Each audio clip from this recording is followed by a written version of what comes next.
ఎప్పుడైనా కానీ చనిపోతే శవం దగ్గరికి వెళ్ళాలి తప్పనిసరిగా. చావుకి వెళ్ళాలండి. పెళ్ళికి వెళ్ళకపోయినా చావుకి వెళ్ళండి. ఎందుకంటే మన చావునిలాగా మనం చూసుకోలేం కదా. అందుకే కదా ప్రసంగి గారు కూడా అంటారు కదా, విందు జరుగుతున్న ఇంటికి వెళ్ళుట కంటే ప్రలాపించుచున్న ఇంటికి వెళ్ళుట మేలు.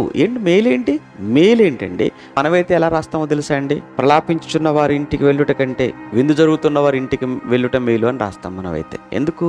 విందు జరుగుతున్న వాళ్ళ ఇంటికి వెళ్ళిపోతే విందు ఉంటుంది, భోజనం ఉంటుంది. ప్రలాపిస్తున్న వారి ఇంటికి వెళ్ళిపోతే ఏముంటుంది? ఏముండదు. కానీ లేదు, అక్కడికి వెళ్ళిపోతేనండి వాస్తవానికి చెప్పాలంటే సంవత్సరం పాటు చేసిన ప్రసంగాల కంటే ఒక్కసారి చావు దగ్గరికి వెళ్ళొస్తే ఆ చావుని చూస్తే చాలండి. ఆ సంవత్సరం పాటు చేసిన ప్రసంగాల కంటే ఆ చావు దగ్గరికి వెళ్ళొస్తే వచ్చే మార్పు చాలా ఘనంగా ఉంటుంది, చాలా గొప్పగా ఉంటుంది. చావు దగ్గరికి వెళ్ళొచ్చాక చూడండి, మనిషి మాటలన్నీ వేరుగా ఉంటాయి. ఆ రోజంతా కూడా చాలా నెమ్మదిగా ఉంటాడు, చాలా భక్తిగా ఉంటాడు, చాలా ప్రేమతో ఉంటాడు, చాలా భయంతో ఉంటాడు. సంవత్సరం అంతా ప్రసంగాలు విన్నా కనపడదు ఆ భక్తి.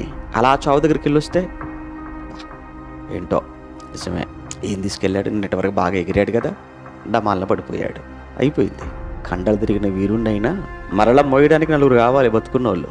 జీవితం అంటే చిత్రం, విచిత్రం మానవ జీవితం.